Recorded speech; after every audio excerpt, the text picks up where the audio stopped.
fear. You've got it, I've got it, but do you know how to fight your fears? Today we are going to let fear take us down, not without a fight.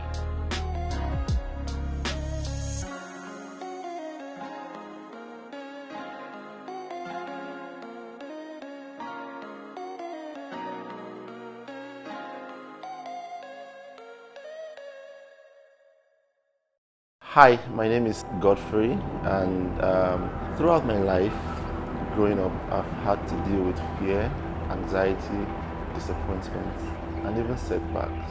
Back in college in Nigeria, I had dealt with a major health crisis. And, as a college student, I was involved in activities in my fellowship. And in the course of my experience, I remember sometimes praying for people to get healed, and they actually do get healed.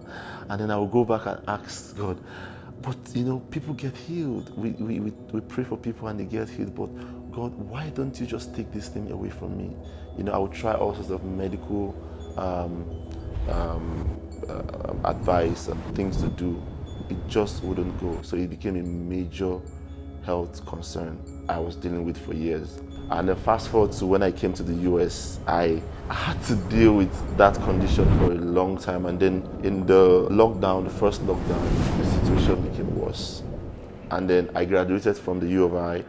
I didn't have student insurance anymore, so I was uncovered physically. So there was no way I could get insurance to be able to deal with the situation. The only way through is to actually do a surgery, which I wasn't prepared for. And I was scared.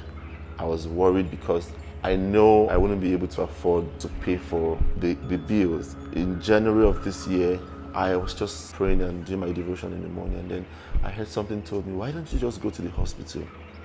I just go to the hospital. But I said, I don't even have insurance. I mean, it's going to cost me a lot. It's supposed to cost good thousands of dollars to get done. I said I was never going to do that. That was a major fear. But then somehow the situation was bad. I was in pain. I didn't have any choice. I had to go to the hospital. And then I got to the hospital, and then I explained my situation to them. I told them what was going on. I just wanted to just get some relief for the pain, and so that I could just move on with my life. Hopefully in the future, when I'm able to, probably when I get a good job, I have good money, then I can come back and have the conversation around surgery or whatever.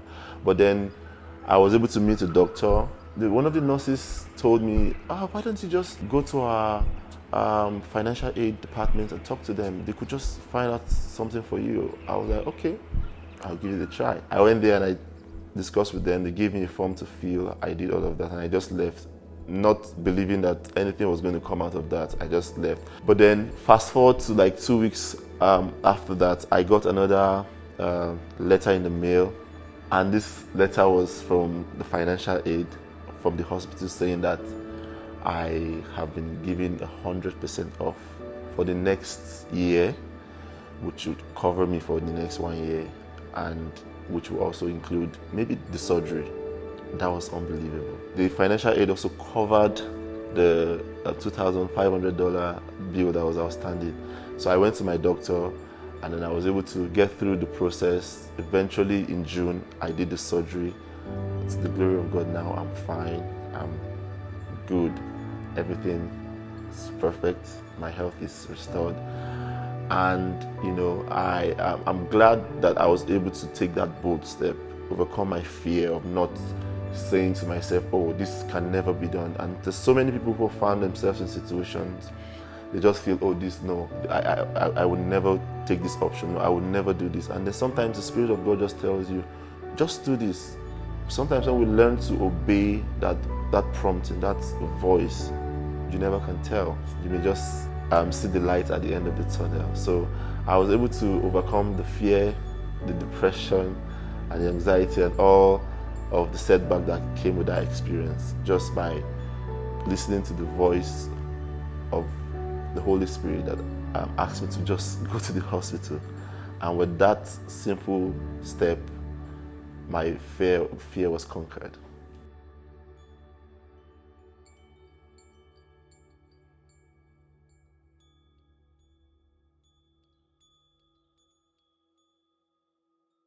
Thank you so much, Godfrey, for sharing your story.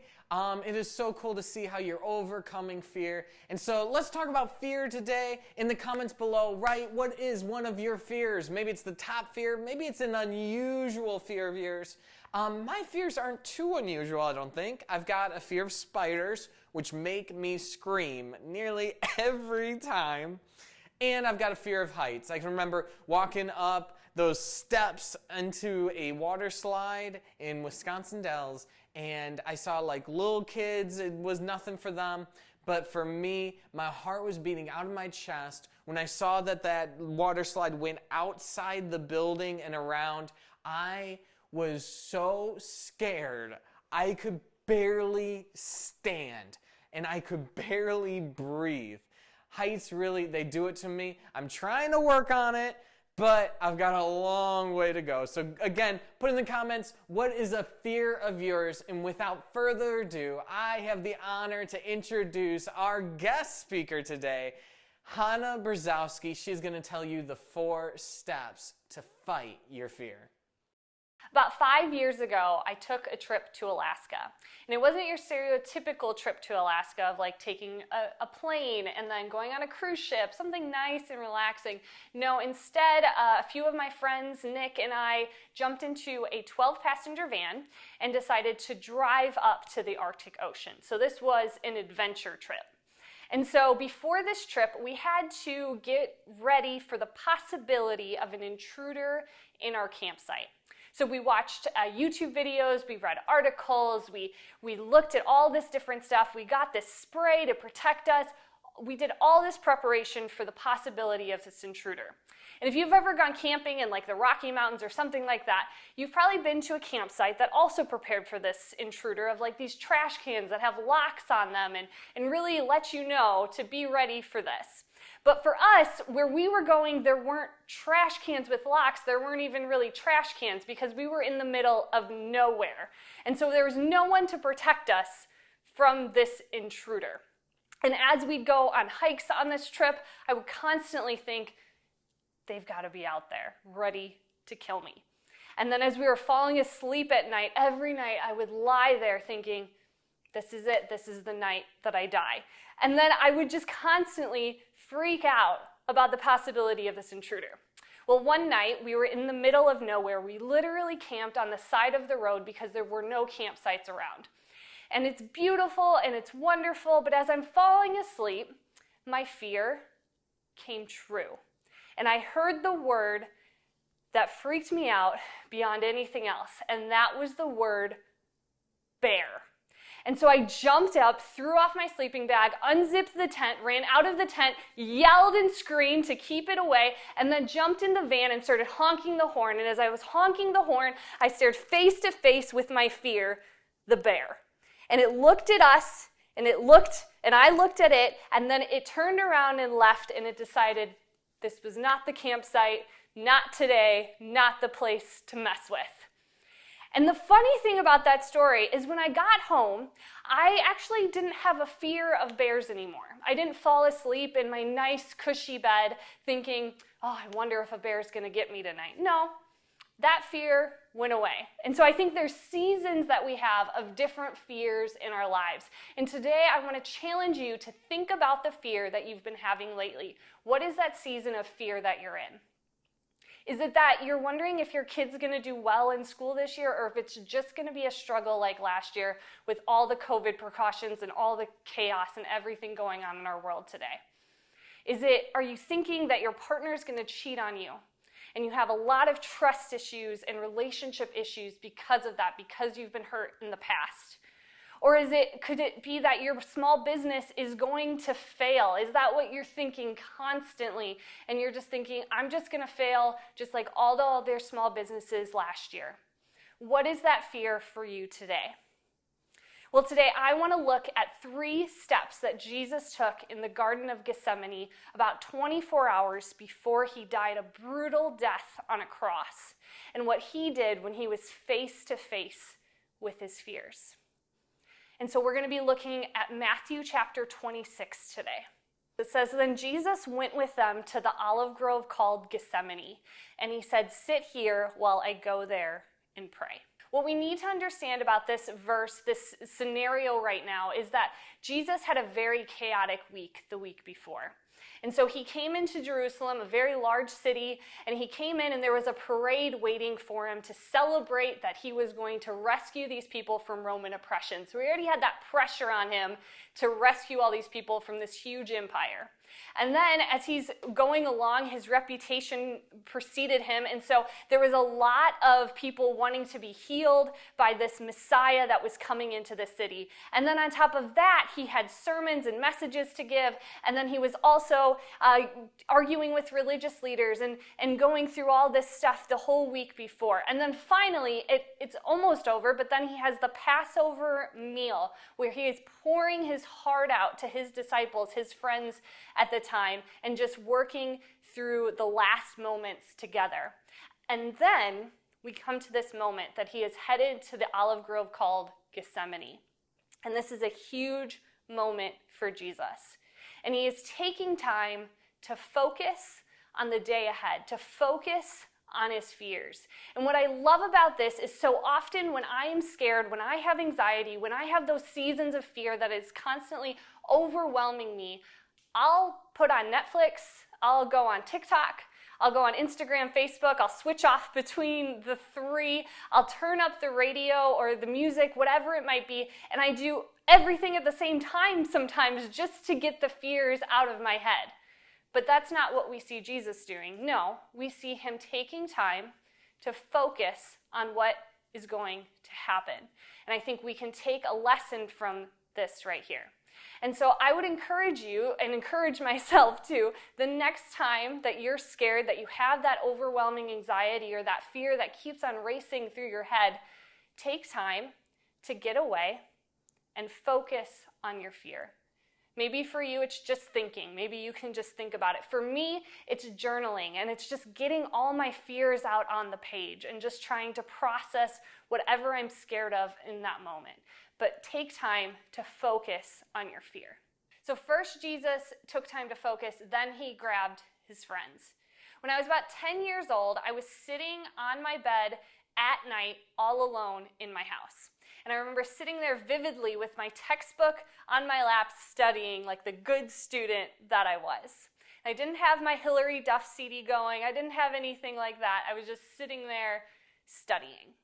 And I remember hearing clear as day screaming in the basement. And as an adult, I would be scared, but as a 10-year-old, I was terrified. So I grabbed the cordless phone that was next to my bed, ran to the bathroom, and locked the door and called my dad. And as I'm crying on the phone to my dad, he says, okay, I'm going to have the neighbor come over and check on you. And I remember the neighbor walking into the house and asking me what I was afraid of and to show him what I was scared of. And he went down to the basement and he looked around. But as soon as he walked into the house, I noticed my fear speedometer going from 100 to 10. And I think that's because of community, of having someone there to acknowledge my fear and to see what I was going through in the moment, and then to go downstairs and see what was the matter. Turns out there wasn't someone there to murder me. No one was in the house. I still to this day don't know what that was. But I do know that community helped me immensely in that moment. And that's what we see Jesus doing in Matthew chapter 26. Let's take a look. He took Peter and Zebedee's two sons, James and John, and he became anguished and distressed. He told them, "My soul is crushed with grief to the point of death. Stay here and keep watch with me." So that's number one, that he asks his friend for help. He went on a little further and bowed his face to the ground, praying, "My Father, if it is possible, let this cup of suffering be taken away from me. Yet I want your will to be done, not mine." Then he returned to the disciples and found them asleep. This is the second time he talks to them. He says to Peter, "Couldn't you watch with me even 1 hour? Keep watch and pray so that you will not be given into temptation. For the spirit is willing, but the body is weak." Then Jesus left a second time and prayed, "My Father, if this cup cannot be taken away unless I drink it, your will be done." When he returned to them again, the third time, he found them sleeping, for they couldn't keep their eyes open. So he went and prayed a third time, saying the same things again. And so what I see right here in this passage is that Jesus doesn't give up on his friends. I think so often I can think about my friends in this way when I'm going through some sort of crisis or I'm scared about something in my life and I'm having anxiety. I can think, oh, well, I can't get coffee with that friend because they said something that kind of rubbed me the wrong way that one time I opened up to them. Or I can think, oh, I can't text them because they don't really get back to me, and then that just hurts my feelings more and that doesn't help me at all. And then finally I can think, oh, well, I can't call them because they don't really know what I'm going through and they don't understand the exact situation and they won't know what to say to me. And then I find myself completely alone. And so what I see in this passage is that Jesus goes to his friends even though they're not perfect. He even brings Peter along, which in the Passover meal that I was talking about before, he actually tells Peter he's going to betray him 3 times, Peter is, in the next 24 hours, in less than 12 hours actually. And he tells Peter this, and then he invites Peter still along with him when his soul is crushed with grief. Jesus is so vulnerable in this moment with these 3 guys, and he's so open with them. And we see that he still brings the friends along, even though they're going to fail him. And I would just challenge you, I challenge myself today to not just write people off because they're imperfect, but instead invite people in and have that community in our lives to help us with our fear, even though they might not say the right thing. And so today, maybe you need to text a friend and actually get coffee and talk through things. Or maybe you need to make an appointment with a counselor and talk through things that way. Or maybe you need to talk to your anchor group. Whatever it might be open with your fears. So the first step is to focus. The second step is to grab your friends. And then the third is to go to the Father. There was a study done back in 2010 on a group of people suffering from depression and anxiety. And it showed that the people who got prayer actually had an improvement in their depression and anxiety, and they had an increase in optimism and in their spiritual walk. But the people who didn't get prayer didn't. They stayed the same. And so this study doesn't really surprise me. Actually, around the time that this study came out, I was suffering significantly from anxiety. I had just gotten married and I had just gotten my first full-time job. And when you first get your first full-time job, I don't think people talk about this that much, but it's a really hard transition to start working 40 hours a week. And then on top of that, my job was about an hour away from where I lived. And so putting all that together was a recipe for anxiety. And as I started this job and I was lonely a lot, I started to get anxiety. And I didn't really know what it was called. I just started getting this feeling in my stomach all the time, and I didn't know what to do about it. And so I would cry to Nick about it. I would not eat a lot of times because I was so focused on that anxiety and I couldn't get rid of it. And so I decided it's not really worth it to fight. I'll just skip the meal today. And I ended up skipping a lot of meals and I ended up losing weight. And I can look back at pictures at that time and realize how much weight I really lost. But I didn't know I had a problem. And so about a year after that, I got a different job and the anxiety went away. And I started eating lunch again and everything was good. And then the anxiety started to creep in again. And I was sitting at work and having that familiar wave of anxiety coming over me. And I remember thinking, I don't want to have the same thing happen to me that happened before. And so I decided to go to the Father. And I decided to focus on the Word of God, Philippians 4. And that really brought me a lot of comfort in that time. And so Philippians 4, if you don't know it, is do not be anxious about anything, but in everything by prayer and supplication submit your requests to God. And it goes on to tell you exactly what to think about. It says, dear brothers and sisters, whatever is true, whatever is noble, whatever is right, whatever is pure, whatever is lovely, whatever is admirable, if anything is excellent or praiseworthy, think about such things. And so I really clung to that verse in that time, and that really brought me a lot of comfort. And I would write out how I was feeling to God over and over and over again while I was at work after I got my work done. And that really helped me deal with my anxiety in a much more healthier way than I did before. And it was much better for my physical health along with my mental health. And so Jesus went to the Father in his time of need. We see that he says, "My Father, if it is possible, let this cup pass from me. Not I will, but as you will." And so what we see happening here, which I find so fascinating, is that Jesus is asking for something. And God the Father says no. Jesus, the Son of God, asks for the cup to be taken away from him, for the cross to, if it's possible, to take it away. But God says no, and he sends an angel of comfort instead.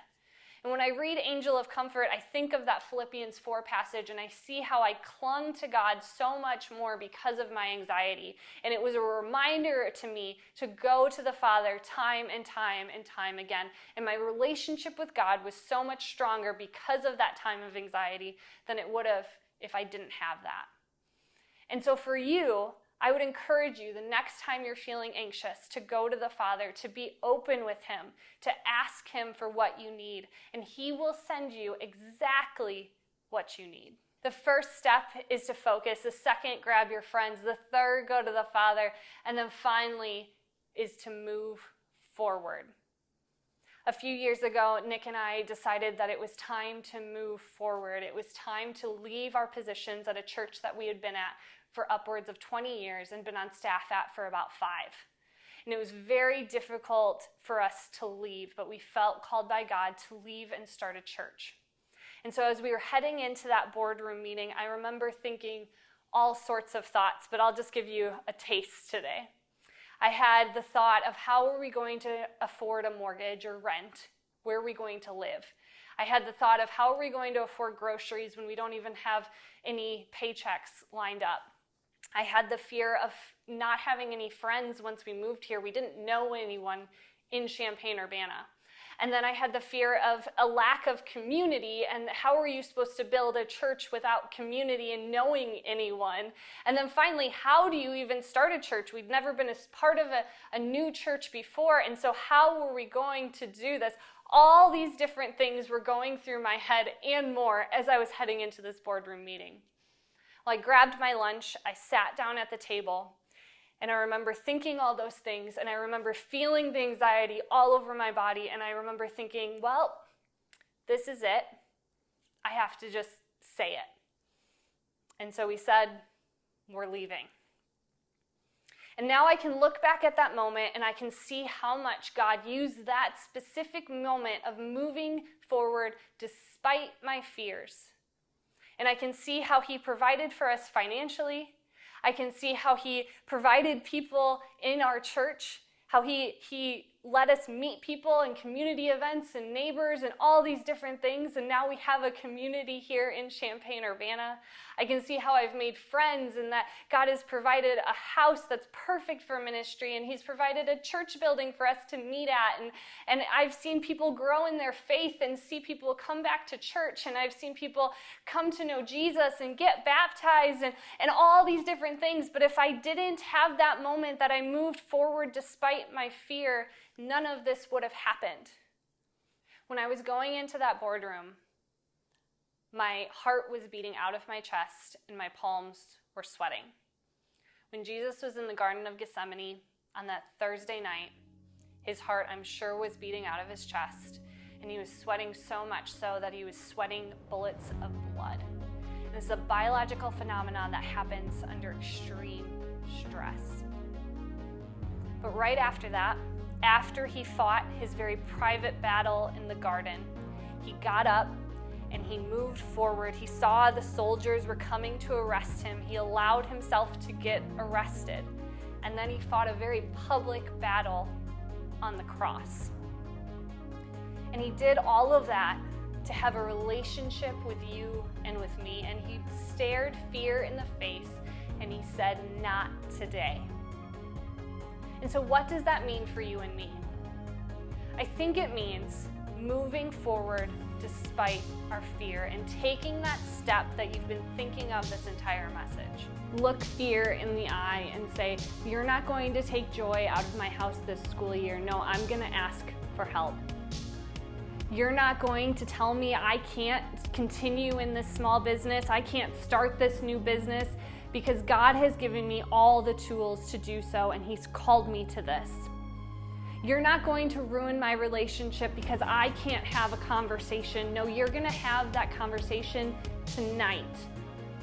You are strong enough to focus. You are not alone. You have people in your life that want to help you with your fear. And you have a God in heaven that is willing and able to help you and to send an angel of comfort to you in your fear. And then finally, you are not given a spirit of fear, but of courage, and you are going to move forward. Fear isn't going to take you down without a fight.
In Hannah's talk today, she talked about how Jesus overcame the fear of facing his impending death. But because he did it, because he faced the cross, he opened up life to anyone and everyone who puts their faith in Jesus alone.